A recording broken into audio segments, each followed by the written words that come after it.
বাংলাদেশের এই কোম্পানি কিভাবে ডেকে আনছে সর্বনাশ জানিয়ে কোনো ভ্রুক্ষেপ নেই সে দেশের সরকারের।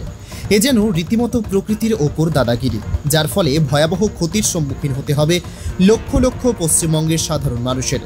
কি সেই ঘটনা জানুন এই ভিডিওতে।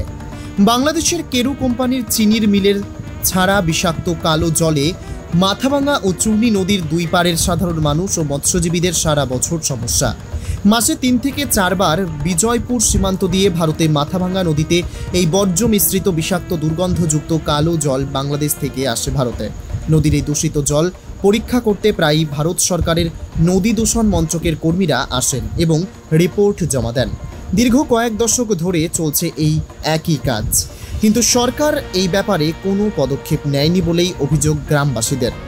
এরা আসে পরীক্ষা করে, এর মধ্যে অনেক শামুক থেকে এমন জিনিস নেই যে পচে যাচ্ছে, এত বিষাক্ত একটা মানুষ স্নান করতে পারে না বছরকে বছর।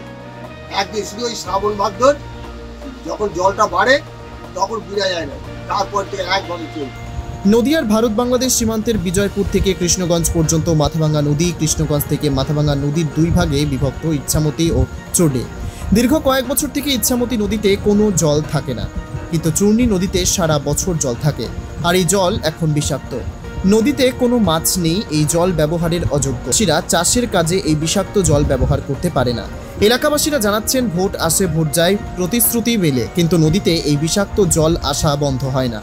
অপরদিকে এই বিষাক্ত জলের কারণে জলে কোনো রকম মাছ চাষ করা যায় না। মন্দিরে পুজো দিতে গেলেও দোকান থেকে জল কিনে পুজো দিতে হয়। পচা একটা দুর্গন্ধ বেরোয়, ঠিক আছে। এবং সব থেকে বড় যেটা, মাছ থেকে আরম্ভ করে নদীর যে জীব বৈচিত্র্য, মাছ, শামুক, ঝিনুক, ছোট পোকা থেকে আরম্ভ করে অন্যান্য যে সমস্ত জলজ প্রাণী, উদ্ভিদ, সমস্ত কিছু আজ বিপন্ন।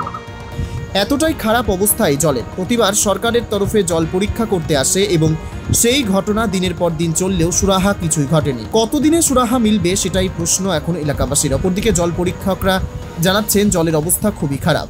এরকমভাবে চলতে থাকলে জলের মধ্যে থাকা জীবজন্তুদের মৃত্যু হবে। এই জল সাধারণ মানুষের পক্ষে কতটা ক্ষতিকারক জানা নেই। সানলাইটের জলে পৌঁছতে পারছে না, তো জলের মধ্যে যে সমস্ত ক্লোরোফিল যারা তৈরি করে, সেই সমস্ত প্রাইমারি প্রডিউসার যারা রয়েছে, তারা তো যদি সানলাইটটাই না পায় তাহলে তারা খাবার তৈরি করবে। তারা যদি খাবার না তৈরি করে মাছ খাবে কি? তাহলে মাছের গ্রোথ হবে কি করে? আর যেখানে মাছ কম, সেই নদীর হেলথ ভালো না, একদম ভালো না। তবে জীব বৈচিত্র্যে এই জল যত উপরের দিকে যাবে, বাস্তুতন্ত্রের ততটাই ক্ষতি ঘটবে। এখন দেখার বিষয়, কত দিনে সরকারের টনক নড়ে সীমান্তবর্তী এলাকা দিয়ে এই বিষাক্ত জল যাতে ভারতে প্রবেশ না করে সেই পদক্ষেপ নিতে, নাকি প্রতিশ্রুতিতেই কেটে যাবে বাকিটা জীবন এলাকাবাসীর। নদিয়া থেকে মলয়দের রিপোর্ট, HPR নিউজ বাংলা।